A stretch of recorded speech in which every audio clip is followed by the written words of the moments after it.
is Lisa from Life in Layouts, and today I have a process video using this sketch. This sketch is from the scrap room. It is their July Jumpstart sketch, so I will link that below for you guys if you want to take on this challenge and upload your take on this sketch to the scrap room. I am using this really old basic gray kit called Gypsy, and I don't have really any ephemera or anything like that. All I have is the paper, and there was one sheet of tags which I completely forgot about and made my own tags, and then a 6x6 paper pad.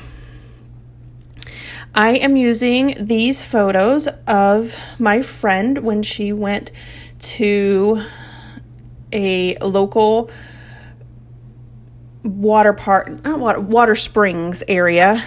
And so it was just a bunch of family that got together and was able to have a barbecue picnic at that spring. So I decided to scrap these photos. I'm pulling out some of my cardstock, and I have a ton of it. I'm really trying to use up the colored cardstock. I know I tend to gravitate to the white cardstock. It's just easier to use, but I really want to get some of this cardstock done. So I made it a point to pull out my colored cardstock on this particular layout. I am going to stretch this layout to a 2-page layout, and what I decided to do was use this flower background as the larger piece in the background element, and then for those banner pieces, I'm going to stretch those to only have the banners on the far left and the far right. So the middle banner piece is going to go away, and it's just going to go across the layout. I decided that I wanted to add a little bit of contrast against that flower paper since it was so busy, and I ended up using the 6x6 paper pad. They have a solid colors, and it's not really an ombre color, but it's definitely not a solid color like a cardstock would be. It's got some variations in it, and so I really like that. I chose to use a red, a pink, an orange, and a green, and I thought that that would give it really a different type of definition as opposed to having them all the exact same color. I do want to apologize for the quality of this video. I had some issues with my computer. My computer crashed. I got a new computer, and when I went to upload this video using the program that I normally use, it didn't save in the right format. It was just a big hot mess. So for some reason, the quality of the video got distorted. And then when I realized when I was editing this video, you see those two pieces over there, the pink and the stripe, I cut those out so that I would have it for the right side of the layout, and apparently misplaced them because later on I decided to cut out another two.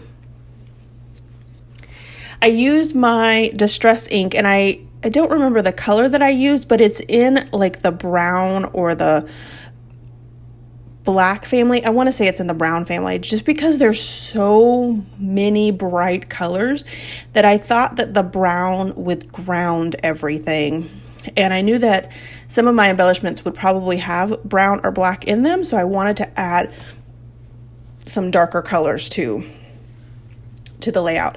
So I picked up this punch board at Tuesday morning, and I've been eyeballing it for quite a while. It makes tags, and it was pretty cheap. I think it was like $7.50.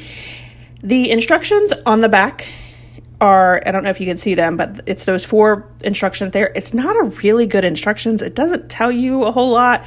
So there was some trial and error when I was doing it, which was okay. I realized that that was just, the tag pieces were too big for that. So I just turned it around and used the other side of that paper because I knew that I was going to be tucking it in anyway, so it didn't matter that the other side had a tag on it, and I actually end up cutting it down so that I can use it on the right side of the layout as well. So I pull it out in this blue and then also in a yellow pattern, And now that I have figured it out, I really do enjoy this tag maker because it's really simple in 2 small cuts, sometimes 3 if you don't cut it straight. And then it also has the little hole for you. And I really like that hole punch because it's a lot smaller than any of the hole punches that I have, like the circle punches I have. And so it really makes it look like a nice little tag. So I go ahead and add my Distress ink to the tags, and then I'm going to adhere everything down. And I end up using pop dots on the back of the 4x6 photo, so that if you look at the sketch actually calls for 2 3x4 photos down at the bottom. But I had a 4x6 photo, and I really liked the way that 4x6 photo kind of brings the top 3x4 photos together.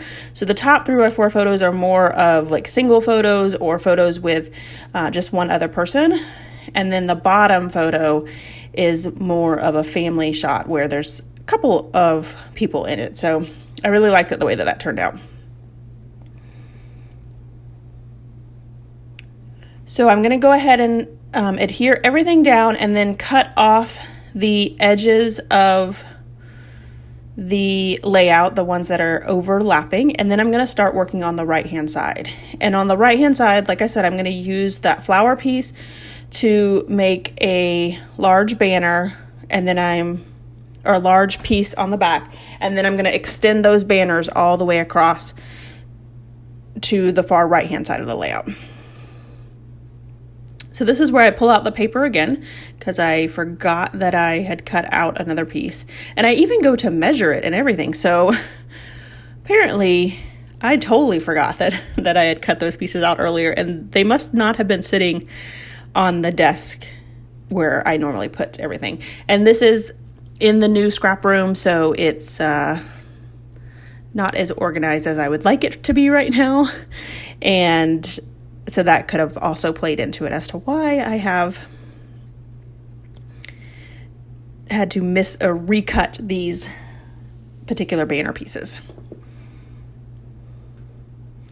So that banner punch, I have gotten a couple questions for that. I got that from Stampin' Up. It is still a current punch, and I love it. It punches out from as small as a 1/2 inch all the way up to 2 inches. It makes banners, and so I really like using that because it makes the banners precise, whereas opposed to cutting it with, folding it in half. I've done that before, and I have no problem doing that, but I really like the preciseness of the banner using that banner punch.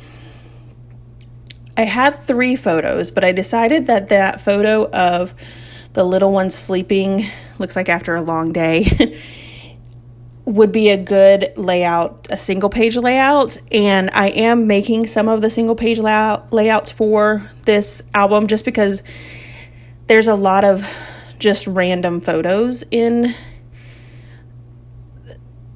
her Facebook page, and so I think that it will work out. And I have a lot of them that I am able to use, even put other pieces on the other side of the single page layout so that they all kind of coordinate together. So I decided to just use this one of her in the swing, and then it's hard to tell, but she is sitting on top of the playground piece on the right hand side of the photo on the right. And I just put them in an L shape because I feel like once you get your base sketch down, the base of the layout, you can really kind of go anywhere you want with it. So you could use the right hand side of this if you wanted to scrap lift and follow that part of the sketch. You can do that as well. So when you're looking at layouts, try to remember that you can make them whatever works for you. So if you like the right hand side of this layout and you are a 1-page scrapper, you can go ahead and scrap lift that and make it your own, because I'm sure that it will turn out completely different than what I do. And that's what I love about this hobby, is that you can take an idea and you can love that idea as it is and make your layout, and it can look exactly the same or it can look completely different, and both of them will be very beautiful. I just do encourage that if you use a sketch or you scrap lift somebody, that you give them that credit, because they did come up with an idea, at least partly.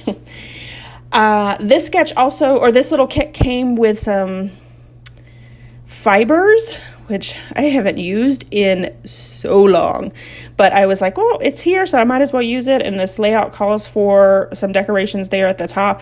And so I cut all that out because there was a lot of fussing around with that. So didn't want you guys to sit through that. I also pulled out my embellishment book, and so now I'm going to add all my embellishments down. I added that brown piece with the teal heart, and then a little yellow camera, and then this word that says cheerfully, and then on top is a little tag that says happy, and a small little arrow pointing to the heart there. And then on the right hand side, I'm going to start with that embellishment cluster, and I found this flower that I believe is also from Basic Gray, because it has that same type of distress look to it. So what I did was I put 2 pop dots, and I actually cut a pop dot in half, and put it at the top of the wings, folded the butterfly in half, and then it is a sticker, so I was able to stick everything down, and then the pop dot made the top of the wings look like they were had some dimension to it.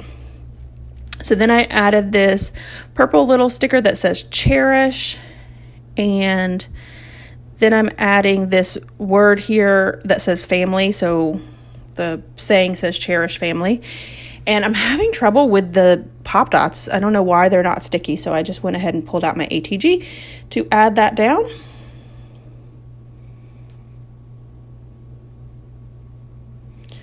And then I added a little gold arrow pointing to the butterfly.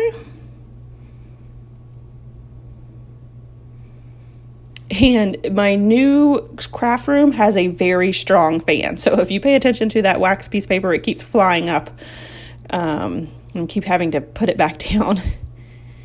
So I've added a little yellow heart to finish out that cluster, and then I start working on the top right hand cluster. That little oval there says you can never have too much happy, and I added the strawberry there, but it actually doesn't stay. It just didn't look right there. It got lost with all of that, and that strawberry piece is also a Basic Gray, so it has that kind of distressed look to it as well. So I pulled the strawberry up, and then I added this white heart, and I really wanted to make this kite work, but it just didn't for whatever reason. So I'm sure that I'll be able to get it used up next time. I added another little arrow, and unfortunately my video gets cut off, but the only thing that you miss is I'm adding that yellow little piece there that says big happy family, and then I'm going to add an arrow, and then I added my title of good times and sunshines, and those were just chipboard pieces, so nothing to those but sticking them down. So here is my final layout plus some close-up shots. Make sure you go check out the scrap room and their challenges every month. They have fun challenges for you guys. I will definitely link that down below. I hope everyone has a scrappy day, and thanks for watching.